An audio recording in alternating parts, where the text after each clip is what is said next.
Ialah arash ni makhluk Allah. Allah jadikan kemudian.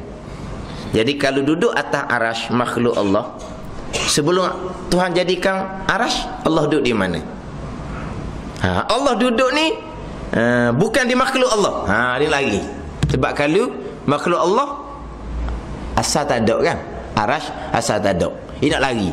Dia nak lari, tidak sedar tu. Dia lari daripada hak dia kata arash mula-mula. Dia lari tu. Bukan kata makanul adami tu hak jenis hak karuk ni. Dia lari tu patut boleh pegang lalu dah. Allah Subhanahu Wa Taala tertinggi di atas arash. Makna kan? Mana Allah Subhanahu Wa Taala tertinggi di atas segala makhluk. Itu maksud. Kemudian orang apa yang kata nak guna akal ni, dia tak puas hati wi jawab pe lagu tu. Dia wi kaedah. Katakan berarti molek kita nak wi jawab pe sini. Kaedah katakan, kaedah kata Tuhan ni benar qadim. Ittifaq ada antara dengan anak kata Tuhan ni qadim. Kita kata ya, Tuhan ni qadim. Mana Tuhan ada sedia kala, makhluk tak ada. Kita ittifaq dua. Itu tak? Baik. Kemudian lepas pada kita ittifaq kata Allah Subhanahu Wa Taala ni qadim. Kita nak tanya pula kata Allah Subhanahu Wa Taala ni ada zat dia, dan zat dia ni ada kanak, adanya ilmu, adanya kuasa ke tidak?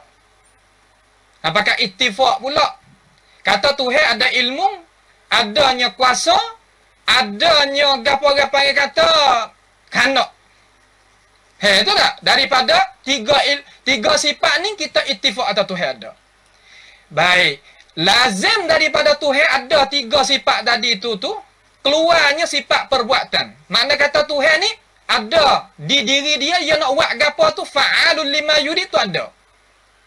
Ittifaq dah kata Tuhan ni buat. Mana kata Tuhan ni bersifat dengan sifat buat, mana fi'liyah. Ittifaq atau ittifaq? Maka kita dua pihak jawab atau Tuhan kita ittifaq atau Tuhan ni fa'alul lima yurid. Nampak tak? Baik. Kalau gitu Allah Subhanahu Wa Taala ni jadikan segala makhluk, kemudian dia itu menamakan dia tertinggi di atas segala makhluk tu dengan istiwa. Maka istiwa tadi ni orang panggil sifat zatiyah ke sifat fi'liyah? Kita kata sifat fi'liyah. Makna kan sifat fi'liyah? Makna sifat perbuatan Tuhan. Nampak? Perbuatan Tuhan. Baik. Apabila kata kita ni geti dah kata ini perbuatan Tuhan, kita klik pada masalah. Masalah lagu mana? Allah Subhanahu Wa Taala benar gaib ke benar syahid? Allah Subhanahu Wa Taala benar gaib, bukan benar syahid. Kalulah zat dia tu benar gaib, perbuatan dia pun benar gaib. Kita nak tahu ke tak kalaulah Allah Subhanahu Wa Taala tak khabar kita kata Tuhan tu istiwa di atas arash? Kita tak boleh tahu dengan akal kita, sebab akal kita siapa benda tu benda gaib. Tiba-tiba kita tanya, kita ittifaq dah kata Allah Subhanahu Wa Taala ni benda yang gaib. Tiba-tiba kita tanya terhadap perbuatan dia. Kata Tuhan istiwa tadi tu tertinggi di atas arash tadi tu belum daripada ada arash, Tuhan tu ada di mana? Boleh kita tanya lagu tu? Tak boleh nak tanya. Sebab apa boleh tanya? Sebab tasawur kata kalaulah Tuhan istiwa lepas daripada arash, makna kata nafilah sifat qadim hak kita ittifaq tadi. Tak gitu? Ya kata gitu. Sampai kita tanya. Kita nak jawab kata kita ittifaq kata Tuhan ni ada sifat perbuatan. Makna kata Tuhan ni buat. Kerana dia ada ilmu, ada kuasa, ada apa panggil ada kanak. Maka tertolak daripada tiga sifat tadi itu, tambah sifat hayat lagi, dia tu boleh nak buat fa'alul lima yurid. Kita tanya kata apa Allah Subhanahu Wa Taala buat semacam tu, boleh tanya. Tanya benda gaib, dah salah. Nampak? Tanya benda gaib, dah salah. Bahaya kedua, tanya atau apa tu hewak lagu tu. Istiwa tu kerana lazim daripada tanya kata di mana Tuhan ada belum daripada istiwa di atas arash? Tertinggi di atas arash Tuhan ada di mana? Seolah kata kita tanya perbuatan Tuhan. Tuhan kata, la yus'alu amma yaf'alu wa hum yus'alun. Jangan bung dok tanya aku buat gapo, mung tu kena tanya je tanya aku buat gapo. Salah dua kata. Kita nak turun lutut. Turun lutut kata lagu mana? Kalaulah dia mau kata Tuhan kalau tertinggi di atas arah sungguh, arah baru ada. Makna kata Tuhan ni jadi baru. Kalau Tuhan tertinggi di atas arah, mana Tuhan jadi baru? Kalau kita kata Tuhan baru masalah. Kita turun. Sebenarnya kita tak kata gitu, tapi kita nak turun lutut. Pak kita nak uji makna ke apa? Kita uji makna kata Ar-Rahmanu 'alal arsy istawa, mana Tuhan tertinggi di atas arasy. Dia kata tak boleh kata gini, kalau kata istiwa Tuhan dengan zat dia di atas arasy, mana belum pada ada arasy, Tuhan ada di mana? Tuhan ni qadim. Apabila Tuhan qadim, waris sifat baru ni, mana kata apabila sifat baru, maka lazimlah zat tu jadi baru juga. Kita kata tak apalah. Pak kita nak uwi lagu mana? Dia kata kena uwi cara istaula, makna meretah. Hak ni hak sesuai sekali. Salam najadalan, makna kata kita boleh turun lutut. Baik. Kalau gitu, Allah Subhanahu wa taala meretah. Arash Allah Subhanahu wa taala dengan makhluk hak lain. Arah ada dulu ke makhluk langit bumi ada dulu? Jawab, tubik kata arash ada dulu. Tak gitu? Arash ada dulu. Kemudian Allah Subhanahu wa taala ghayak dalam Al-Quran, inna rabbakumullahu alladhi khalaqas samawati wal arda fi sittati ayyam. Sesungguhnya Allah Subhanahu wa taala Tuhan pada kamu yang menjadikan langit bumi itu dalam masa 6 hari, thumma istawa 'alal arsy. Kemudian Allah Subhanahu wa taala meretah di atas arasy.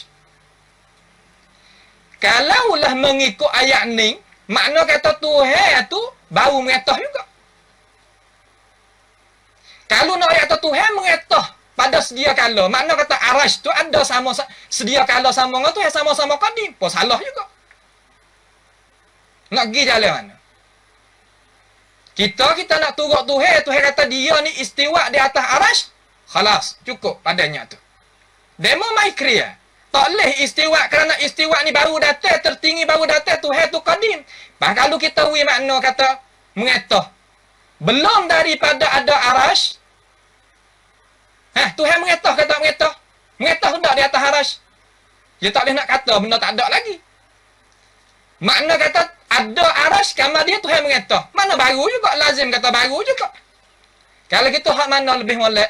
Kita turut Tuhan kan kita nak turut tak kita? Hak molek kita turut Tuhan. Hak tu hak kena. Ini cara yang dijawab oleh ulama kita. Faham tak?